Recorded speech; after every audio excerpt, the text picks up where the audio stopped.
Eh bien, bonjour à tous. Bien- Bonjour. Bonjour.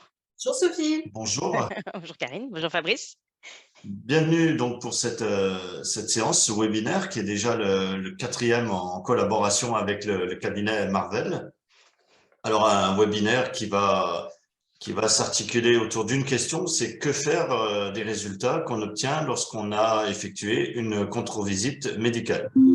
On va répondre à toutes ces questions, plus celles que vous poserez en cours de présentation. On fera une petite séance de questions-réponses à la fin si vous avez des cas particuliers ou des questions bien précises auxquelles on n'aurait pas pu apporter une réponse. Donc ça, on le traitera après notre présentation et on va vous apporter un maximum d'informations tout au long de ce webinaire.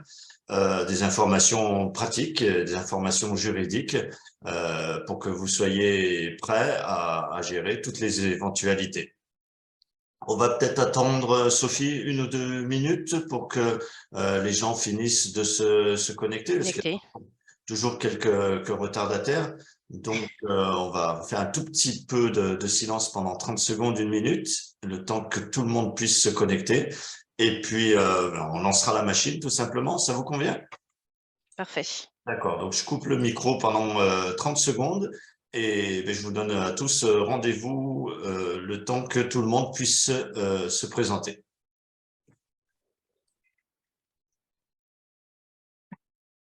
Donc, nous voici prêts à démarrer. Je vois que beaucoup de gens sont arrivés entre-temps. Ben, je vais en profiter dans un premier temps pour présenter les dames qui nous accompagnent. Sophie Trevet, bonjour. Bonjour. Vous êtes donc avocate au sein du cabinet Marvel. Tout à fait. Quelques mots sur le cabinet?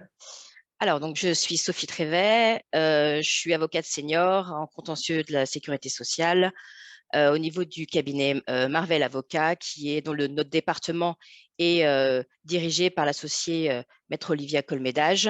C'est donc un cabinet d'affaires qui a donc un très gros département en contentieux de tout ce qui est accident du travail et maladie professionnelle, avec de nombreux avocats et assistantes juridiques. On traite l'intégralité du contentieux sur ce sujet, accident du travail, maladie professionnelle, le contentieux sur les arrêts de travail. C'est un petit peu un lien avec le sujet d'aujourd'hui. Tout ce qui est tarification, mais ça j'en parlerai sur la dernière slide. Tout ce qui est faute inexcusable de l'employeur, droit pénal du travail. Il y a énormément de sujets et donc on offre des services opérationnels aux entreprises sur le sujet, le but étant d'obtenir des récupérations de cotisations URSSAF sur les ATMP.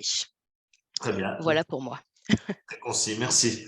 Et je suis également accompagné donc de Karine Dumas, directrice adjointe de la société Medicat Partner depuis…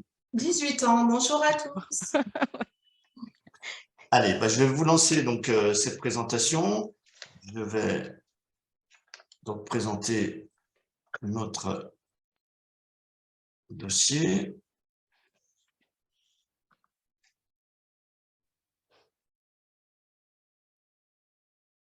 Très bien, donc la question du jour, c'est effectivement que faire du résultat que l'on obtient lorsqu'on a une contre-visite médicale. Donc, bah, nos intervenants, on a parlé donc de Ouais, maître Colmeddage il y a 2 secondes. ouais. Sophie, vous venez de vous présenter. Peut-être quelque chose à rajouter? Non, rien de spécial? Bah, vous Peut-être verrez sur sur la slide suivante où en fait il semblerait que on ne fasse rien et on ne rapporte aucune économie à nos clients, donc entreprises, puisque au niveau du contentieux, on permet de récupérer environ 30 millions d'euros de cotisations URSSAF qui sont indûment payées, donc remboursées par l'URSSAF au bénéfice de nos clients employeurs. Rien que ça. Oui, ce sont de très beaux chiffres. Donc, Karine, on vous a présenté il y a quelques secondes. Moi, je suis donc Fabrice Piastrino, responsable commercial au sein de la société Medicat Partner, une société qui a 35 années d'ancienneté. Notre cœur de métier, c'est effectivement la contre-visite médicale. depuis donc 35 ans, avec, bon, on en est fier, une satisfaction de clients de 95% sur l'ensemble des contrôles qui sont effectués tout au long de l'année. Le contrôle médical, parlons-en tout de suite, Karine. Les principes, les objectifs. Alors, le contrôle médical, c'est un examen du salarié fait par un médecin contrôleur qui peut être sur rendez-vous ou inopiné à son domicile ou au cabinet. Le but du contrôle, c'est vérifier l'existence d'une pathologie et sa durée au jour du contrôle. Le but, et c'est ce qu'on va parler, c'est que s'il y a un constat de fraude, suspension du complément de salaire, une demi-journée après le contrôle jusqu'à la fin de l'arrêt en cours. On a aussi les contrôles ATMP, c'est un examen du salarié. Donc, on fait surtout sur les accidents de travail. C'est pour savoir si effectivement l'arrêt est toujours en lien avec un AT, et s'il y a une éventuelle reprise et si le médecin peut statuer sur une date de consolidation. C'est pour obtenir des éléments, des informations détaillées destinées à la reconnaissance du caractère professionnel de l'arrêt. Et on fait aussi de la prévention et de la formation, diagnostic quantitatif et qualitatif dans les entreprises. C'est pour comprendre l'origine de l'absentéisme et apporter toutes les solutions à court, moyen et long terme dans les entreprises.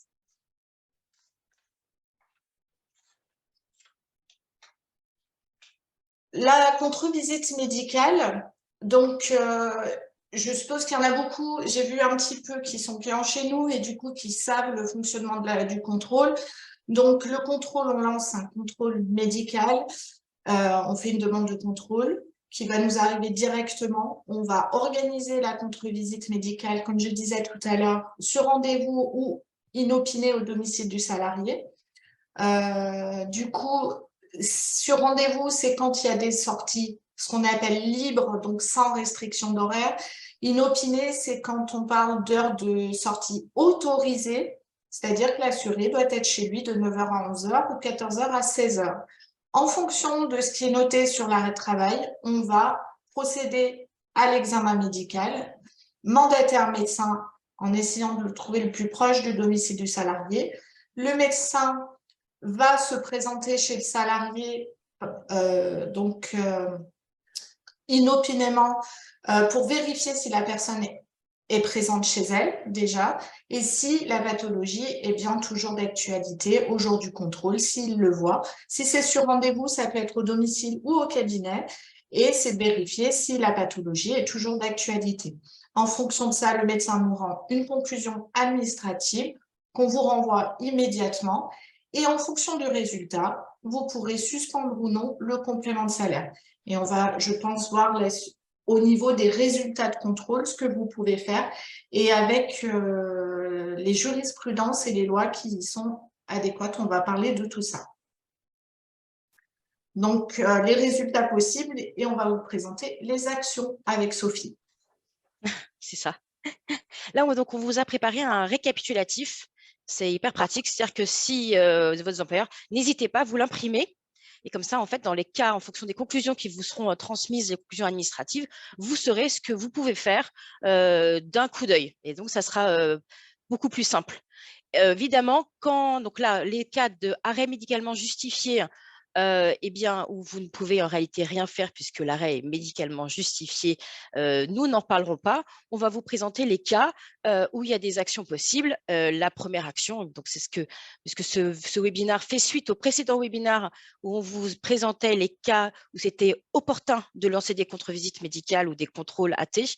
Là, c'est pour vous dire qu'est-ce que vous pouvez faire en fonction du résultat.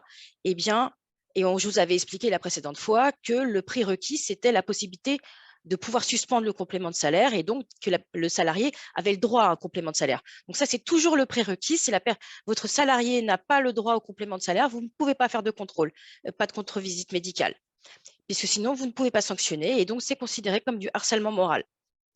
Là, vous avez donc les cas en rouge, adresse erronée et incomplète, salarié absent, refus de contrôle, arrêt qui n'est plus médicalement justifié. Eh bien, vous avez le droit de suspendre le complément de salaire à compter de la demi-journée suivant la date du contrôle. Donc, on va vous présenter les cas là, mais là, vous avez un récapitulatif. On trouvait ça très opportun de vous permettre d'avoir sur une seule feuille, une seule page, l'intégralité des cas qu'on va vous présenter. Fabrice, vous verrez, après, vous a prévu de splendides vidéos pour chaque cas, pour vous illustrer. Alors vraiment, il faut que ça fonctionne. Pour vous illustrer tous les cas où vous aurez la possibilité de suspendre le complément de salaire. Et on vous montre les cas où un médecin se rend au domicile de salariés et qu'est-ce qui se passe en pratique. Donc là, c'est le premier cas sur les arrêts qui finalement sont médicalement non justifiés. Ah, pardon. Ce n'est pas la sécurité sociale qui l'envoie, mais l'employeur de cette jeune femme. Elle est en arrêt de travail depuis 8 mois. Ses patrons ont des doutes sur la réalité de sa maladie. Peut-être aussi qu'ils n'ont pas trop confiance. Fait d'envoyer un médecin comme ça à la maison. Tout est contrôlé. Ordonnance, radio. Après l'examen clinique, vérification des traitements. Vous n'avez pas présenté. Ça non plus. Lui non plus. Cette personne ne prend plus de médicaments depuis plus d'1 mois. Le médecin va conclure un arrêt de travail injustifié. Moi, je fais autre chose, hein. Je ne fais pas que du contrôle. Hein. Donc, je ne suis pas fit toute la journée. Cette jeune femme n'est pas obligée de reprendre son emploi. Mais grâce à cette contre-visite médicale, son employeur ne sera plus tenu de lui verser un complément de salaire. Alors là, on vient de vous présenter donc du coup la petite vidéo qui est concrète puisque c'était du réel, l'arrêt non justifié. Et grâce à la Cour de cassation de 2010, l'employeur peut suspendre le complément de salaire. Donc la Cour de cassation a retenu la validité d'une contre-visite ayant conclu à la reprise du salarié 12 jours après le contrôle et a confirmé le droit de l'employeur de suspendre le complément de salaire. Et effectivement, en fait, on a mis cette jurisprudence spécifique parce que dans le cas particulier, l'assuré, enfin le salarié, contestait, là c'est souvent des contestations sur la chambre sociale à l'époque, et donc spécifique, où il y a toutes les problématiques de prud'homme, où il y a des contestations sur la validité des contre-visites médicales, et le salarié avait dit, le médecin avait constaté que l'arrêt n'était pas justifié, que la possibilité, et personne ne pouvait reprendre, mais 12 jours après le contrôle, c'est-à-dire qu'on était sur un arrêt justifié sur un temps, puis une possibilité d'une reprise avec une date qui était très loin. Et pour autant, la Cour de cassation a dit, non, l'employeur, enfin le médecin déjà la contre-visite médicale a été faite correctement, conformément à la loi, donc il n'y avait pas de difficulté, et le médecin avait tout à fait la possibilité d'extrapoler et d'identifier que le salarié pouvait reprendre son travail après le 12 jours, après le contrôle. Donc probablement que là, c'était au terme du certificat médical qui était vérifié, et donc vous avez dans ces cas-là, peu importe. Donc, le mieux, c'est quand l'arrêt n'est pas justifié immédiatement. Ça, c'est la petite vidéo où la dame, en fait, on voit très bien qu'en fait, elle n'a pas besoin de traitement, ni de soins, ni d'arrêt de travail. Et donc, le médecin lui dit, vous pouvez reprendre votre activité professionnelle et logiquement, il y a le droit aux suspensions, effectivement, pour l'employeur de suspendre le complément de salaire. Et le but, c'est que le salarié, dans ces cas-là, doit reprendre le travail. Donc, c'est l'occasion pour éviter, parce que j'ai beaucoup vu ça quand j'étais en entreprise, où le médecin disait l'arrêt n'était pas justifié ou la personne doit reprendre à l'issue. Le salarié courait rapidement vers son médecin traitant qui remettait un arrêt. Et là, vous êtes coincé en tant qu'employeur puisque le nouvel arrêt fait foi. Donc, il faut se dépêcher dès que vous avez les conclusions administratives par la société Medicat Partner, de prendre contact avec le salarié pour le faire reprendre en disant on sait que l'arrêt n'est pas justifié ou on sait que vous devez reprendre à telle date ou à l'issue de l'arrêt ou à telle date fixée par le médecin contrôleur. Ça fait foi. Le document est envoyé par la caisse primaire Medicat Partner à l'email des services du contrôle médical, ce qui fait qu'ils les ont tout de suite. Et vous devez donc prendre attache, envoyer un courrier au salarié, mais l'appeler. Très clairement, vous avez le droit de le faire pour dire votre arrêt n'est pas justifié ou vous devez reprendre à telle date. Organisons votre reprise. Si vous ne le faites pas, que vous laissez faire, eh bien, le salarié, moi je l'ai vu très très souvent, retourne voir son médecin et vous repartez sur un nouvel arrêt et vous ne pouvez ni suspendre le complément de salaire, ni faire une action sur votre premier contrôle que malgré tout vous avez engagé, et vous avez engagé des frais et du temps et de l'espoir, et finalement ça tombe à l'eau. Donc il faut être très réactif dans ces cas-là. Malheureusement, les cas d'arrêt non justifiés ne sont pas les cas le plus souvent qu'on rencontre, mais justement, quand vous les avez, il faut surtout rien laisser échapper. C'est important ce que vous dites pour l'instant, Sophie, parce qu'on a souvent Merci. des clients qui n'osent pas justement prendre contact avec le salarié suite à la contre-visite. Ils ont très très peur d'être taxés en fait de harcèlement, de Harcèlement. harcèlement. On répète bien qu'ils sont en droit de contacter le Tout à salarié fait. au sujet de cette contre-visite. Oui, tout à fait. Et vous avez ces possibilités de voir avec lui pour fixer une visite médicale de reprise, l'organisation d'un mi-temps thérapeutique, un rendez-vous de visite médicale de pré-reprise si finalement vous voyez que le salarié n'est pas en capacité de pouvoir reprendre, parce qu'il n'y a pas que les problèmes que l'arrêt n'est pas justifié, il y a d'autres problématiques d'organisation pour vous, pour l'employeur, puisque éventuellement vous aviez remplacé le salarié, donc avec un intérimaire, CDD, quelque chose de. Donc il faut organiser. Donc vous pouvez prévoir une date, donc fixer une visite médicale de pré-reprise pour organiser la reprise, mais vous avez tout à fait le droit de ne pas laisser. Sinon, ça n'a aucun intérêt de faire de contre-visite médicale dans ce cas-là. Donc n'hésitez pas. Très bien, merci. Diapo suivante. Alors, le refus de contrôle, on va avoir rapidement une petite vidéo pour se mettre dans le contexte et on en parle dès que c'est terminé. Ah, monsieur, bonjour, je suis le docteur Bourdet. Je viens vous voir dans le cadre de votre arrêt de travail. Vous êtes en arrêt de travail et je suis un médecin qui doit venir vous voir pour le contrôle de votre arrêt de travail. Je suis déjà passé, effectivement. Vous pouvez m'ouvrir, c'est au premier étage, n'est-ce pas? À tout de suite.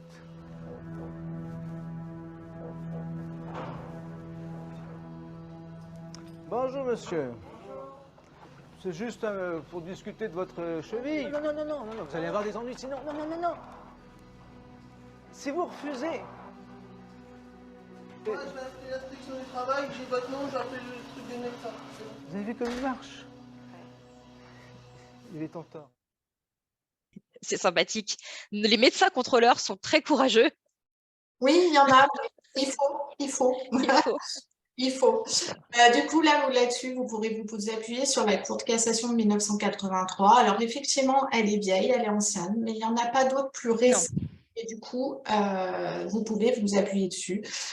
Sur le fait de refusant de se plier à cette condition substantielle, indissociable du versement par l'employeur des indemnités complémentaires et à celle de la CPAM, le salarié renonce par là même à l'avantage institué en sa faveur que l'employeur est tout à fait en droit de lui refuser. Il ne peut prétendre au versement des dites prestations ni à aucune possibilité de recours. Non, ça c'est sûr. Alors évidemment, la difficulté, c'est que le suspension de complément de salaire ne concerne que l'arrêt concerné, enfin, à partir du demi-journée suivant. Et alors vous auriez, je pense, probablement envie, dans les cas de refus de contrôle, de suspendre le complément de salaire tout le long des arrêts de travail, mais vous ne pouvez pas. Malheureusement, ça vaut. Donc évidemment, les refus de contrôle, il y a une information immédiate auprès de la caisse primaire. Il y a le médecin contrôleur coche le refus de contrôle. Donc, logiquement, ça doit réveiller le service médical de la caisse. Ça les réveille. Des fois, on se demande, mais logiquement, les refus de contrôle doivent les titiller quand même, parce qu'ils se disent qu'il y a quelque chose quand même qui est très étrange de la part de leur assuré. À votre niveau, moi, je ne sais pas le cas qu'on rencontre le plus, le refus de contrôle. Parce que, et tant mieux, parce que la difficulté, c'est de se dire, pour l'employeur, quand on sait que le salarié a refusé, a eu assez d'audace pour dire au médecin de rester derrière la porte, on se dit que c'est peut-être pas simple de garder le contact avec le salarié. Je vous conseille vivement de tenter quand même, de manière avec un management adapté au fait qu'il lui ait refusé le contrôle alors que vous aviez le droit. Donc, vérifiez quand même, effectivement, si vous faites un contrôle où finalement vous n'aviez pas le droit de le faire. Déjà, ne faites pas le contrôle, mais dans ces cas-là, allez-y mollo sur le fait d'avoir un contact un peu serré avec votre salarié, si vous aviez tout à fait le droit, n'hésitez pas à le contacter, tentez quand même si c'est moins facile, pour lui demander des explications et puis de trouver une solution. Si le médecin vous a dit, vous savez que en fait réellement il marchait normalement, qu'il n'a pas de problème à la cheville, il est temps de reprendre dans votre pouvoir de direction, qui même si, en droit du travail, le contrat est suspendu, puisque la personne est en arrêt, ça, ce n'est pas une difficulté, mais malgré tout, dans des cas aussi flagrants où le salarié ou l'assuré social est en irrégularité par rapport à la législation du Code de la sécurité sociale, il ne faut pas se laisser faire. Donc, prenez contact et retentez un contrôle, éventuellement avec rendez-vous. Dans ces cas-là, la société médicale partenaire appelle le salarié. Évidemment, s'il y a un refus de contrôle, le contact risque ou soit il n'y a pas de contact, par texto, par mail, il n'y aura pas de retour. Voilà, ce n'est pas simple tout à chaque fois. Mais s'il répond, évidemment, le premier contact ne sera pas idéal, mais nos médicales partenaires savent faire, je vous assure. Oui. Ils savent négocier ça, ils ont l'habitude. On arrive à détendre en fait, le salarié au téléphone et leur expliquer en fait les droits de l'employeur et ses droits aussi à lui en tant que salarié, ses devoirs. Voilà. Et du coup, parfois on réussit. Et donc là, de refaire une contre-visite médicale, éventuellement avec rendez-vous, soit au domicile, soit au cabinet, pour recommencer et voir ce qu'il est possible de faire. Évidemment, là, ça relance une contre-visite, il faut recommencer, mais malheureusement, sur les contrôles, c'est rarement one shot, quoi. Ça ne marche pas, il faut être persévérant. Donc le refus de la part du salarié engage aussi sa responsabilité, en clair. Oui, tout à fait. Après, le problème, c'est que vous ne pouvez pas sanctionner au-delà que la suspension du complément de salaire jusqu'à la date du terme de l'arrêt concerné. Il n'y a pas de possibilité de sanction pécuniaire de sanction pécuniaire comme on l'entend en droit du travail. Vous ne pouvez pas le sanctionner disciplinairement parce qu'il a refusé le contrôle. Malheureusement, il n'y a aucun moyen. Le seul moyen, c'est que c'est un moyen de. On se dit, l'employeur, vous dites, il y a quelque chose qui ne va pas. Il y a un gros éléphant rose dans le couloir. Soit, dans ces cas-là, vous dites, faut se battre. Il ne faut rien lâcher. Si vous êtes sur un accident du travail, je vous conseille vivement de m'appeler. Il y a un contentieux à lancer sur ce genre de cas. Donc, je vous parlerai quand on fera le cas des accidents du travail. Mais là, dans les cas comme ça, il ne faut pas hésiter. On en prend note. Et vous avez le cas suivant, où là, il y a plus de jurisprudence sur l'absence de réponse. Bon, je m'aperçois que ce monsieur n'est pas là. Il est en faute, car normalement, il doit être aux heures d'arrêt de travail. Il a certaines heures à respecter.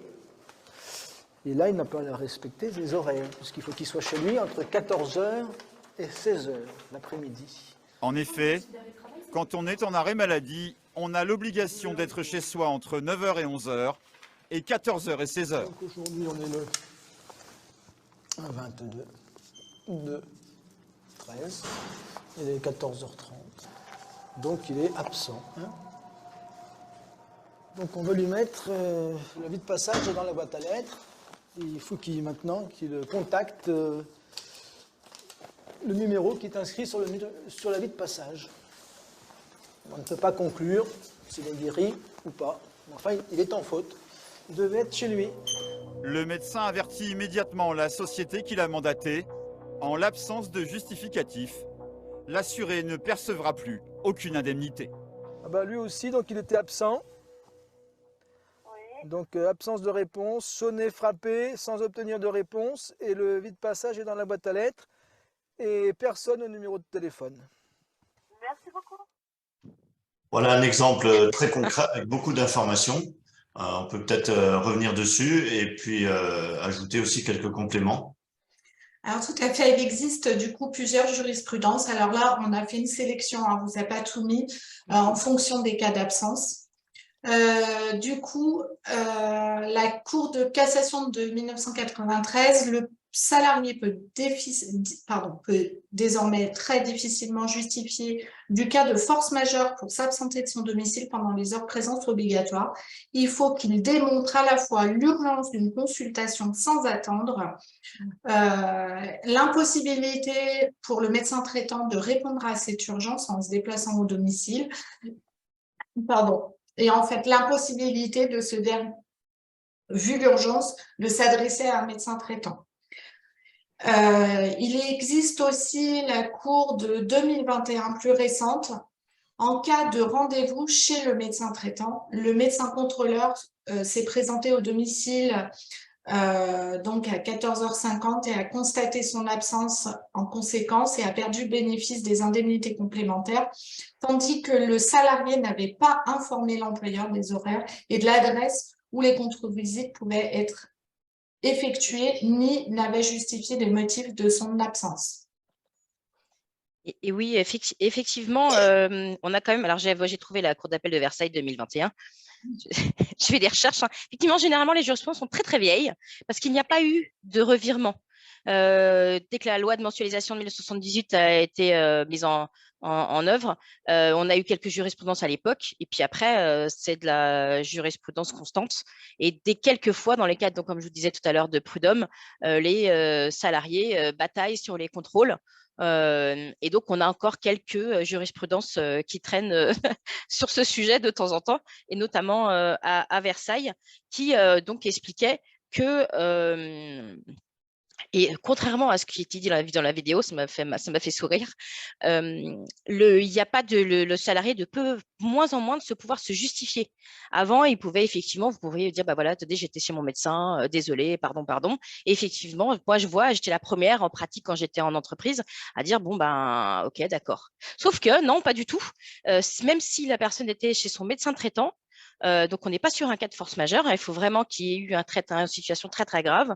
Eh bien, il doit avoir informé au préalable qu'il ne sera pas à son domicile à l'horaire de, bah là, à l'occurrence, à 14h50, parce qu'il devra se rendre chez son médecin. Ça marche que ce soit le médecin spécialiste qui n'ait tout élément, même si c'est en rapport avec les soins et donc en rapport avec l'état de santé, eh bien, ça ne se suffit pas. Il doit avoir prévenu au préalable qu'il serait absent et de justifier pourquoi. Il doit être dans l'arrêt de la cour d'appel.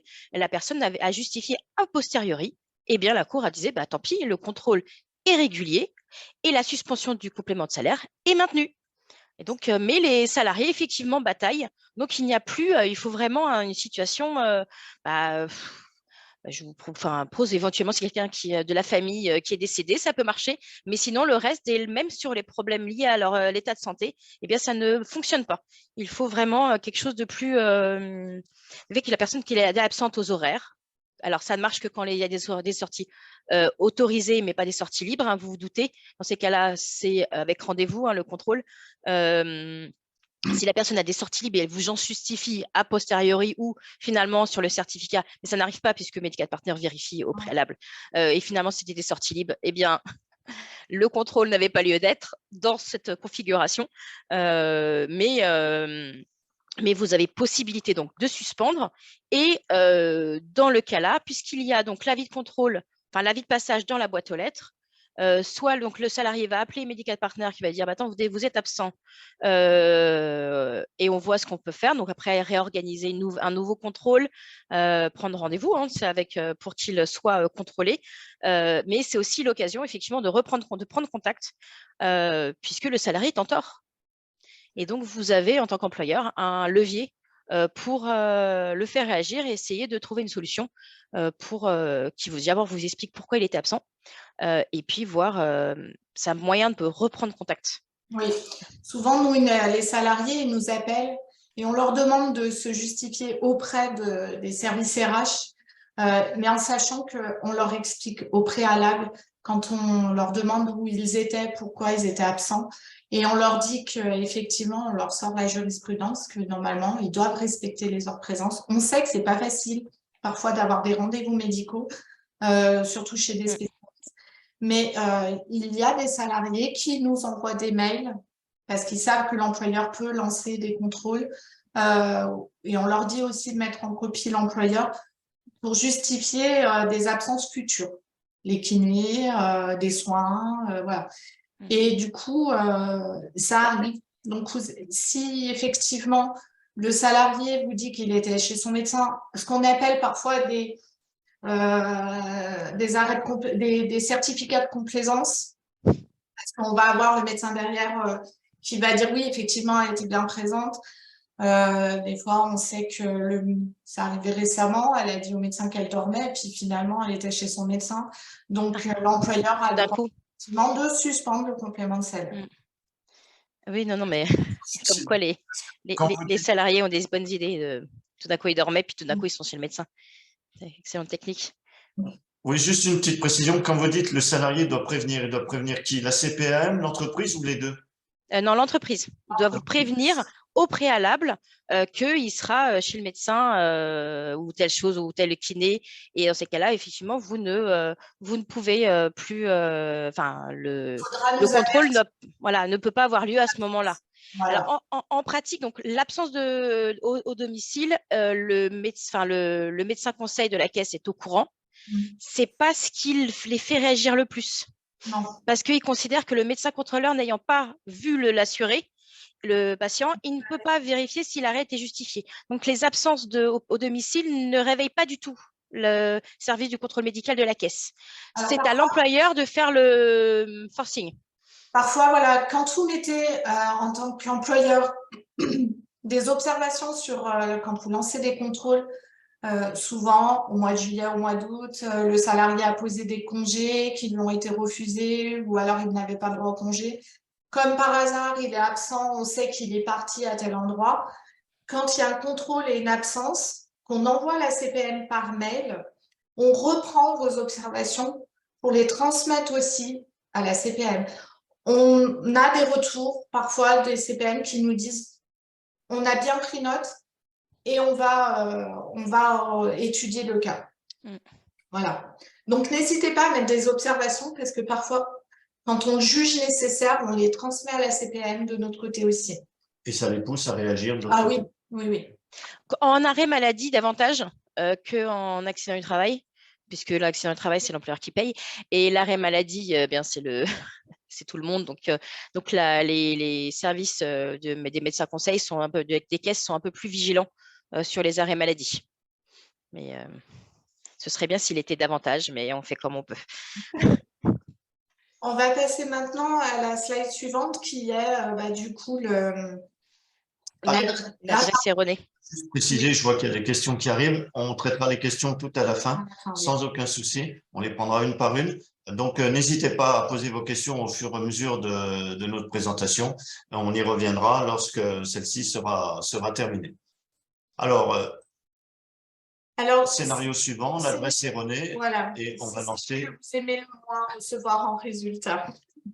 Une petite vidéo également. Voilà, on comprend bien la douleur de nos médecins contrôleurs lorsqu'ils se rendent sur les lieux d'intervention. Mesdames? Alors, je sais qu'en tant qu'employeur, recevoir ce résultat, c'est parfois très frustrant parce qu'il y en a beaucoup qui pensent qu'ils ne peuvent pas agir avec ça parce qu'ils pensent que ce n'est pas forcément la faute du salarié. Il existe plusieurs cas et là aussi, il existe beaucoup de jurisprudence. Donc, du coup, on vous en a mis quelques-unes. Il faut savoir que du coup, la contre-visite médicale qui a lieu au domicile du salarié, à cette fin, l'employeur est en droit de communiquer au médecin contrôleur l'adresse à laquelle celui-ci peut être visité sans être tenu de le prévenir. Ce faisant, il ne porte pas atteinte à la vie privée du salarié. S'il déménage, le salarié doit communiquer sa nouvelle adresse. Alors ça, on l'a ces derniers temps. C'est récurrent. Le salarié a déménagé depuis 6 mois, il n'a pas informé l'employeur. Pour eux, c'est évident, mais pour le salarié, il ne voit pas pourquoi il lui transmettrait sa nouvelle adresse. Vous êtes en droit de suspendre le complément de salaire si vous lancez une contre-visite à une autre adresse puisque le salarié a déménagé. Ce n'est pas de votre fait, c'est ni du fait du médecin, c'est du fait du salarié. Ensuite, vous avez la courte case de 2016. Il ne revient pas à l'employeur d'avertir son salarié de son intention de procéder au contrôle médical afin d'éviter une absence, mais à ce dernier d'informer l'employeur de son lieu de résidence pour le mettre en mesure de procéder à une contre-visite médicale. Il arrive parfois que vous receviez des arrêts de travail où c'est marqué repos à la campagne. Et voilà. Et ben, du coup, vous n'avez pas d'adresse. Vous pouvez suspendre le complément de salaire puisque si le salarié sur son arrêt de travail n'a pas mentionné d'adresse spécifique complète où être contrôlé, vous devez le contrôler à l'adresse que vous avez en fiche de paye.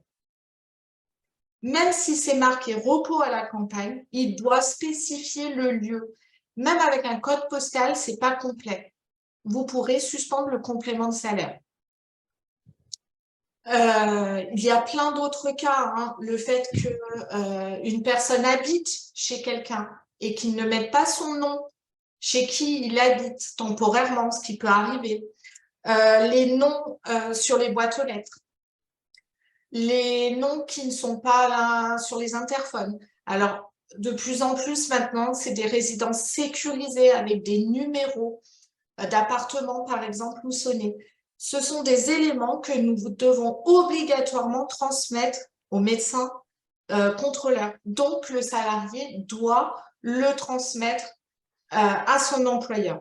Il faut savoir aussi une chose, c'est que là, on a beaucoup vu que les médecins appelaient les salariés une fois sur place. Il faut savoir que c'est un service qu'ils rendent et pas une obligation. C'est pas parce que vous mettez un numéro de téléphone que le médecin est obligé d'appeler une fois sur place. Normalement, ils ne doivent pas le faire. Le médecin, tout salarié doit fournir une adresse complète où le médecin contrôleur peut le rencontrer et le visiter. C'est-à-dire bâtiment, étage, code d'accès, numéro d'appartement, enfin, les noms chez qui il habite, etc. Ça doit être mentionné sur le certificat parce qu'en fait, il y a parallélisme des formes. C'est-à-dire que le médecin conseil de la caisse qui, de temps en temps, fait les contrôles lui aussi du fait de la demande de la caisse primaire d'assurance maladie, doit avoir les mêmes éléments. Et dit que sur le certificat, il n'y a pas marqué tous ces éléments-là, et ben, il ne peut pas arriver jusqu'au patient, jusqu'à l'assuré. Et dans ces cas-là, lui-même considérera que l'adresse est erronée ou incomplète et qu'il n'a pas pu faire le contrôle. Et donc, au niveau de la sécurité sociale, il y aura également des incidences. Donc, en fait, il y a un parallélisme des formes qui a été voulu par la loi de 1978 qui permet à l'employeur de pouvoir suspendre le complément de salaire si le salarié n'a pas donné toutes les informations. Vous verrez, de toute façon, je pense que vous avez l'habitude, sur tous les certificats médicaux, en haut, il y a toutes les indications. Et donc, sauf que les majorités des salariés ne le mettent pas. Sauf qu'ils ont l'obligation de le faire pour être contrôlés par la sécurité sociale. Je vais juste reprendre aussi le fait des congés quand on part il faut savoir qu'un salarié qui est en arrêt maladie a le droit de partir en vacances. Simplement, il doit demander l'autorisation préalable à la caisse primaire d'assurance maladie, ce qui se fait en général 15 jours avant le départ. Alors aujourd'hui, en plus, avec Amélie, si vous le faites dans les 48 heures, le salarié peut avoir sa réponse. Je vous le dis, j'ai jamais eu un refus. J'ai jamais vu une CPAM qui a refusé à un salarié de partir en congé. Simplement, pendant la période dite, le salarié doit aussi fournir l'adresse à l'employeur qu'il sera de telle date à une autre adresse et qu'il est susceptible d'être visité, que ce soit pendant les heures de présence ou sur rendez-vous. Ça peut arriver aussi, mais le salarié doit le faire. Alors, il peut partir en vacances dans un camping, ça nous est déjà arrivé, mais si c'est marqué sortie autorisée, il devra respecter ses heures de présence et mettre le nom du camping, éventuellement l'emplacement, etc. pas mal ça, un médecin qui vient pendant au camping pour contrôler. C'est pas mal, en maillot de bain. Quelle bonne idée. Ça arrive. Ça arrive. Précision sur l'arrêt de la Cour de cassation de 2016. C'était assez cocasse comme situation. C'est-à-dire que la Cour d'appel avait considéré que c'était à l'employeur d'aller vérifier le lieu de résidence de son salarié pour permettre qu'il y ait bien eu contre-visite médicale. Et là, c'est la Cour de cassation qui a dit « Oh, stop, stop, stop ». C'est pas dans ce sens-là que ça doit être le cas. Mais donc, c'était assez cocasse comme situation, la Cour d'appel avait inversé les obligations en disant faites en sorte que le salarié soit chez lui, donc vous devez avoir organisé les choses en avance avec le salarié pour être sûr de son lieu de résidence. Et la Cour de cassation a vraiment bien rappelé que non, c'est au salarié d'informer du lieu de résidence à date et de tout changement, et donc notamment pour les cas de convalescence ou de congés payés, du lieu où la contre-visite peut avoir lieu. Ça, et 2016, c'est assez récent pour être noté. Le problème, c'est à l'étranger. Voilà. Les congés à l'étranger, je suis sûre, Karen, que vous étiez dessus sur le sujet. Donc, effectivement, malgré l'autorisation préalable de la caisse, donc c'est la même chose, hein, c'est beaucoup plus compliqué pour les employeurs de pouvoir faire une action quand les salariés sont à l'étranger. D'autant plus quand les arrêts sont prescrits à l'étranger et qu'il y a des conventions bipartites ou tripartites avec les sociétés, avec les différents États pour pouvoir générer l'exéquature de ces arrêts maladie ou arrêts de travail qui, dans ces cas-là, sont indemnisés en France.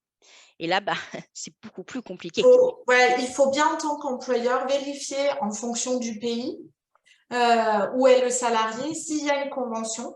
Parce que s'il n'y a pas de convention avec la France et la sécurité sociale, si la sécurité sociale ne reconnaît pas l'arrêt de travail, l'employeur n'est pas tenu de payer des indemnités. Donc, c'est important de vérifier les pays. Alors, c'est vrai ça reste assez européen. Quand souvent les gens se déplacent, il y a des conventions. Mais il existe certains pays où il n'y a pas de convention et donc du coup, en tant qu'employeur, vous pourrez suspendre à partir du premier jour, ne pas verser de complément de salaire. Mais ça se vérifie avant avec la CPM. Par contre, pas de contre-visite médicale, ça paraît compliqué. Pas possible. À l'étranger, ça paraît difficile. Dans les dom-tom éventuellement, mais pas à l'étranger, non, c'est pas possible. Et là, pareil, au niveau de la caisse, au niveau du service du contrôle médical, les cas de retour d'adresses erronées et incomplètes ne les réveillent pas beaucoup. Donc, c'est l'occasion d'appeler le salarié, pour vous, d'appeler le salarié, de savoir ce qui se passe, pourquoi l'adresse est erronée ou incomplète, s'il a déménagé, de poser des questions. Dès lors que le numéro de téléphone est toujours le bon, c'est toujours pas mal. C'est pas toujours le cas. Et de voir ce qu'il est possible de faire, soit de réorganiser, comme sur le précédent cas de l'absence pure et simple au domicile, un nouveau contrôle, soit c'est l'occasion de fixer la modalité d'une reprise.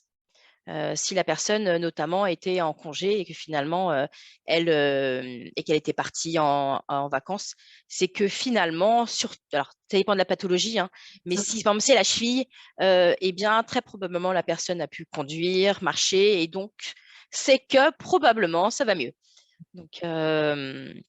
Donc, c'est malgré tout, vous dites pas non, on ne fait pas de genre de contrôle parce que d'office, on ne pourra rien faire, l'adresse étant erronée ou incomplète, on ne pourra rien faire. Alors, ne le faites pas automatiquement parce que vous savez que l'adresse est incomplète, rien que pour provoquer la chose. Dans ces cas-là, la meilleure technique, c'est quand même conserver le contact avec vos salariés pour trouver des solutions pratiques, parce que vous verrez que régulièrement, c'est des problèmes RH et pas des problèmes de santé personnelle qui expliquent pourquoi la personne est absente depuis trop longtemps. Mais donc, c'est le moyen de pouvoir conserver le contact et de trouver des solutions pratiques à une reprise éventuelle. Donc, très bien, j'avance parce que je vois que l'heure tourne. Il y a beaucoup de questions. Oh là là. Qui arrive. Pardon. Alors, enquête spécifique, enfin, contrôle spécifique AT. Évidemment, si l'arrêt est justifié, la question ne se pose pas, on passe à autre chose. L'intérêt, c'est quand l'arrêt n'est pas médicalement justifié, soit plus du tout justifié, quel que soit le motif, ou que ça n'a plus aucun rapport avec l'accident du travail. C'est la particularité des contrôles AT, c'est que le médecin peut vous dire, alors pas de détails, parce que c'est du secret médical, mais vous dire, voilà, ça n'a peu un rapport. Oui. Donc ça, c'est des éléments qui sont transmis à la Sécu, à la Caisse primaire d'assurance maladie, au service médical, qui, espérons, s'en intéressent. Pas sûr.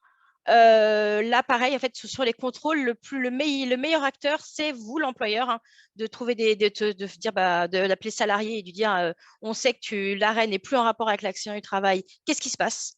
Peut-être que l'arrêt est justifié pour d'autres problèmes de santé, mais dans ces cas-là, on doit passer en arrêt maladie et pas en arrêt accident du travail. Ça marche aussi sur les maladies professionnelles. Et donc là, je vous conseille de passer à l'étape 2, qui est le contentieux, puisqu'on a des recours. Alors là, je vous présente le cas de la commission médicale de recours amiable, mais après, il y a le tribunal judiciaire. Mais commençons par le recours gracieux. C'est une commission qui est constituée de médecins. Vous avez la possibilité, sans avoir de délai, vous pouvez attendre. Ce n'est pas autant sur les décisions de prise en charge, vous avez 2 mois. Sur les contestations des arrêts de travail, vous avez un peu plus de temps. Alors, il ne faut pas attendre trop, parce qu'après, vous êtes prescrit et c'est 5 ans de prescription. Donc, à un moment donné, il faut se lancer. Mais vous pouvez quand même attendre éventuellement que la personne soit guérie ou consolidée et saisir la commission médicale de recours amiable pour vérifier la durée des arrêts de travail. Et ils peuvent trancher dans le vif et là, dire qu'au lieu de 400 jours d'arrêt, en réalité, il y avait 30 jours où j'ai vu des cas où c'était 3 jours d'arrêt qui étaient en rapport avec l'accident du travail. Et dans ces cas-là, il y a eu régularisation de votre compte employeur et remboursement des cotisations sociales au niveau AT-MP qui ont indûment été payées, versées. Donc ça c'est des vraies actions, ça vaut vraiment le coup. D'autant plus si vous avez fait des contrôles où vous vous êtes rendu compte qu'il y a quelque chose qui ne va pas. La personne refuse les contrôles, est en congé sans vous avoir prévenu, alors qu'en réalité, ils vous disent qu'il est à l'article de la mort. Enfin, plein de contextes. Ce recours est un bon moyen, mais ça ne marche que pour les accidents du travail et les maladies professionnelles. Et c'est une excellente technique de resoumettre le dossier à des médecins qui, malgré tout, on pourrait se dire qu'ils ont un parti pris puisque c'est fait partie un peu de la caisse. Mais non, finalement, on a des bons résultats. Donc, quand il se prononce. Donc voilà, malheureusement. Il faut qu'il se prononce. Mais donc, ça va être vigilant sur les cas d'accident du travail qui coûtent particulièrement cher pour les employeurs. Bon, j'ai été rapide. Merci Sophie. Mais ce qu'il faut savoir, c'est sur du long terme, sur une année, vous avez à peu près 64% d'arrêts justifiés et 37% d'arrêts qui sont de résultats de contrôle qui sont suspensifs du complément de salaire. Alors effectivement, ça vous paraît beaucoup en justifié, mais ce qu'il faut savoir, c'est que si vous avez beaucoup de salariés et que vous pouvez suspendre le complément de salaire, à la fin de l'année, je pense que lancer du contrôle, effectivement, ça peut valoir le coup de récupérer un petit peu au niveau du complément de salaire. Il y a un effet social, c'est-à-dire que les gens savent que vous faites des contrôles, savent que vous faites des réserves sur les accidents du travail. Il y a un effet psychologique, ce qui fait que votre salarié qui veut essayer de… Eh bien, finalement, on va se dire, ah non, non, je risque un contrôle, je risque qu'on me… Et donc, je ne le ferai pas. Et puis, s'il y a suspension du complément, pour le salarié, ça peut faire mal puisque c'est une vraie source de revenus. Donc, le complément de salaire, quand on parle, ça aussi le complément par la prévoyance. Donc, quand vous ne complétez plus, mais que la prévoyance le fait toujours, il faut que vous préveniez absolument la prévoyance parce qu'elle paye, elle ne se pose pas de questions. Soit elle paye directement auprès du salarié, soit via vous. Et dans ces cas-là, c'est mieux via vous, c'est plus facile. Mais il faut prévenir parce qu'effectivement, le salarié, il en a besoin de ce complément. En AT-MP, c'est un peu moins significatif, mais en arrêt maladie, ça l'est. Et donc, ça a un vrai poids socialement parlant, au niveau de votre management de l'absentéisme, ça a un vrai poids. Alors, plusieurs offres qui vous sont proposées à l'occasion de ce webinaire. La première de la part du cabinet Marvel Avocat, Sophie. Oui, alors c'est la période, c'est la saison, c'est la saison de la tarification. Vos taux accident du travail 2023 pour les ATMP vous ont été, sont accessibles sur Net Entreprise depuis le 1er janvier. Même je me demande s'il n'y a pas avant. Donc, vous les avez de manière dématérialisée récupérés. Donc, le délai de 2 mois court pour contester s'il y a lieu. Donc, c'est l'occasion de vérifier s'il y a des erreurs, car il y en a, sur le calcul du taux et sur votre compte employeur. Et sauf que vous avez des délais qui sont très serrés. Après ces 2 mois, après c'est votre CARSAT ou la CRAMIF si vous êtes en Île-de-France qui vous opposera la forclusion. Donc vraiment c'est la saison de la tarification.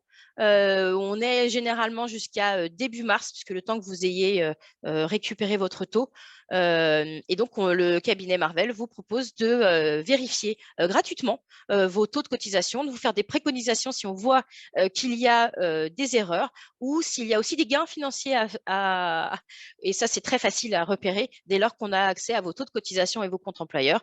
Et l'année dernière, on avait fait cette proposition et plusieurs sociétés ont fait appel à nous et ils ne sont pas mécontents puisqu'il y a des recours qui ont été lancés avec des gains financiers à la clé.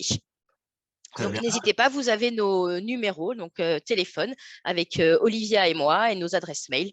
N'hésitez pas à prendre contact. On fixe un rendez-vous téléphonique et on lance un audit gratuit. Il n'y a aucune difficulté. Également une offre de la part de Medical Partner, Karine? Alors, sur les prochains contrôles, n'hésitez pas à nous transmettre quand vous faites votre demande à Web10 et on vous fera 10% sur le contrôle médical. On va se dépêcher un petit peu parce que le temps tourne et nous avons plein de questions. Tu peux mettre les questions? Allez, on va mettre les on questions. essaie. Je précise en même temps que cette vidéo donc sera accessible prochainement sur YouTube. Vous recevrez par email le lien qui permet donc d'avoir accès au résumé au visionnage de ce webinaire. Je prends donc les premières questions. Est-ce que vous pourrez nous envoyer le document PowerPoint? C'est tout à fait possible. Envoyez-nous un email et on vous le transmettra. Deuxième question. Bonjour. En cas de refus de contrôle, peut-on continuer à suspendre le complément employeur sur les arrêts de prolongation qui suivront? Non, c'est toujours pour les arrêts en cours. Toujours. La suspension du complément de salaire, c'est une demi-journée après le contrôle jusqu'à la fin de l'arrêt en cours en avertissant le salarié par lettre recommandée avec accusé réception. Nous avons les modèles de lettres, elles sont gratuites, il faut juste nous appeler, on vous les transmet par mail, mais toujours pour les arrêts en cours. Sinon, il faut éventuellement relancer un contrôle. Question suivante. Si l'employeur doit effectuer un contrôle médical à chaque prolongation, ne va-t-il pas se voir reprocher d'harceler le salarié? On a abordé la chose tout à l'heure, Sophie. Alors, il y a aussi une nuance, je vais juste la rajouter, c'est que le harcèlement peut intervenir si vous lancez 3 contrôles sur une période de 3 mois et que le salarié a été vu par le médecin, c'était justifié, prolongation à prévoir. Du moment où il y a une absence, un refus de contrôle, un non justifié, une adresse erronée ou incomplète, c'est-à-dire résultat avec suspensif du complément de salaire, vous pouvez lancer des contrôles. Après, en pratique, alors les salariés ne font pas d'action en harcèlement moral tous les 4 matins, et tant mieux pour tout le monde. Il reste que on ne vous conseille pas au niveau management de l'absentéisme, faire des contrôles pour des contrôles, ce n'est pas toujours utile. C'est mieux quand vous avez des informations, et donc ça c'est notre précédent webinaire, n'hésitez pas à le visionner. Il est sur le site de Medical Partner, on vous renverra le lien si besoin. Sur YouTube. C'est quelle classe.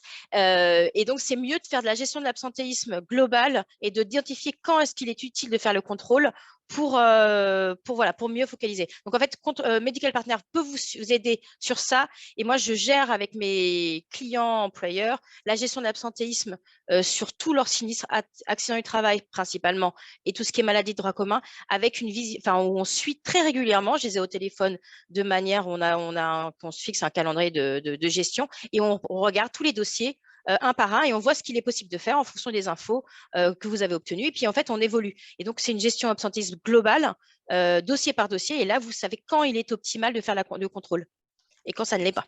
Une petite question. Alors là, des données personnelles. Le salarié est-il tenu de fournir son numéro de téléphone personnel à l'employeur?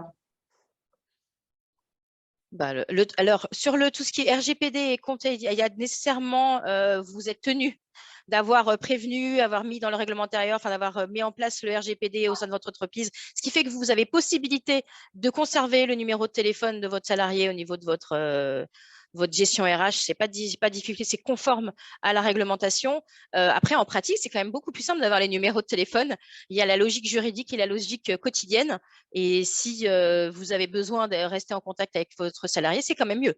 Donc oui, vous pouvez lui demander, parce que je suppose que dans le cadre du recrutement, ça a dû déjà être demandé. Donc, pas de souci pour le conserver. On a une question de savoir si on informe la CPAM à l'issue des contrôles négatifs. L'employeur n'a pas à le faire de son côté. Nous, Medical Partner, on a essayé ces 10 dernières années de récupérer tous les adresses mail de la CPAM du service médical. Donc oui, en cas de non justifié, refus de contrôle, absence, on le fait automatiquement. Du moment où vous recevez les résultats, en fait, en copie cachée, il y a la CPAM. Bien joué. L'employeur n'a pas à le faire de son côté. En fait, s'il a des informations qu'il ne nous a pas fournies et qu'il veut compléter notre demande, effectivement, vous pouvez. Mais voilà. Il faut surtout prévenir le salarié en réalité. Hein. J'ai plein de questions encore, donc du coup, j'ai avancé un tout petit peu. Oui, le salarié est prévenu aussi de nos côtés. Hein. Mon ancienne DRH exigeait qu'en cas de sortie libre sur l'arrêt de travail, que le salarié nous indique malgré une tranche d'horaire de présence pour permettre les contrôles éventuels. Cette pratique est toujours valable. Oui, c'est la note de service. On pourra en rediscuter. Vous pouvez nous la réclamer, elle est gratuite et vous pouvez la diffuser à tous les salariés. On le fait que si les salariés ont été informés au préalable. Lorsque les médecins ont encore des arrêts de travail sur les anciens horaires de sortie, entre 9, 11, 14, 16, alors que les nouveaux arrêts mentionnent désormais l'inverse. Ah, alors non, c'est attention, sortie autorisée. Ça veut dire que l'assuré doit être présent de 9h à 11h et de 14h à 16h. Il faut lire la petite ligne qui est en dessous. Ça fait depuis, je crois, 2010, 2011 que ces heures ont été mises en place de mémoire. Alors, je me trompe peut-être. Avant, c'était des heures de sortie 10, 12, 16, 18. Maintenant, c'est l'inverse. C'est sortie autorisée, mais l'assuré doit être présent à son domicile de 9h à 11h, 14h à 16h. Le salarié a-t-il un délai pour mentionner ses vacances à son employeur et à la Sécu? Normalement, c'est 15 jours au préalable avant de partir. Ça, c'est les applications des règles RH sur ce que vous appliquez au quotidien, chaque année pour la gestion des congés pour tous vos salariés. C'est la même chose. Si un salarié part en vacances pendant son arrêt de travail dans un autre pays, comment ça se passe? On y a un petit peu répondu, il n'y a pas de contrôle possible. Et il faut voir dans quel pays, s'il y a une convention qui est transmise à la sécurité sociale. Donc voilà, ça, il faut voir en interne avec la CPM. Pourra-t-on avoir le document sans aucun problème? Peut-on faire un contrôler un salarié qui a moins d'1 an d'ancienneté et qui est non assujetti au complément de salaire? Non, ne le faites pas. Ne le faites pas. La loi de la loi 78, c'est le prérequis, c'est la condition sine qua non. Si vous le faites malgré qu'il n'ait pas l'ancienneté, déjà, vous ne pourrez pas sanctionner parce qu'il n'y a pas de complément. Donc, ça n'a absolument aucun intérêt, sauf si la personne, finalement, l'arrêt n'était pas justifié. Et dans ces cas-là, il doit reprendre le lendemain. Mais sinon, vous ne risquez que des difficultés. Je ne vous le conseille pas. Il y a quelqu'un qui nous demande les tarifs, du coup, à la rigueur, on va recontacter après pour lui transmettre. Ça va dépendre de s'il y a une adhésion ou pas d'adhésion. Enfin, voilà. Et la dernière, s'il n'y a aucune adresse renseignée sur l'arrêt de travail, si nous effectuons un contrôle à l'adresse renseignée sur bulletin de paye en cas d'absence ou autre, non-réponse au téléphone, pouvons-nous suspendre le complément de salaire? Oui. Oui, c'est le cas type vous pouvez le faire. Et c'est le moment d'appeler le salarié pour savoir ce qui se passe. au niveau de son adresse et de refaire le point et de reprendre contact avec lui et justement de savoir pourquoi il est absent. Vous avez tout à fait le droit de lui demander comment il va et donc là, c'est l'occasion de reprendre le contact. Bon, mais c'est parfait. On a fait le tour des questions. À la vitesse de l'éclair. Oui. N'hésitez pas, si vous avez des questions, à nous appeler, nous envoyer un mail, que ça soit pour nous comme pour Sophie. S'il y a des choses après qui vous reviennent. Quand vous lancez un contrôle, que vous avez un doute, on est là pour vous répondre, c'est notre travail. Ne pensez pas que vous nous dérangez. Non, on est là pour vous aider. On est là pour. On a plein de jurisprudence. Si on peut vous les transmettre, c'est avec plaisir. Tout est gratuit. Donc, ne pensez pas que parce que vous allez nous demander un conseil, ça va être payant. On ne fonctionne pas comme ça. Donc, n'hésitez pas à nous appeler et on travaille aussi avec Sophie. Donc, Et valeur ajoutée de Medicat Partner, contrairement à d'autres sociétés de contrôle, les courriers sont gratuits, ne sont pas en plus. Les courriers d'information, les modèles. Et ça, c'est vraiment très important de faire ces courriers et de les envoyer. Vraiment. En pratique, je peux vous dire que j'étais entreprise, je les avais mis en place et c'est vraiment indispensable. Donc, n'hésitez pas. Il me reste à vous remercier Merci pour à vous tous. Vos interventions. Merci à ceux qui nous ont suivis. On le répète, en cas de question, vous nous contactez. Et puis prochainement, vous recevrez un email pour vous donner le lien sur lequel vous pourrez à nouveau visionner cette vidéo. Voilà, on vous donne rendez-vous prochainement pour d'autres aventures. D'autres aventures, oui. Voilà. Et je vous souhaite à tous donc une excellente journée. Merci beaucoup. Bon week-end à tous. Bonne journée. Au revoir. Au revoir.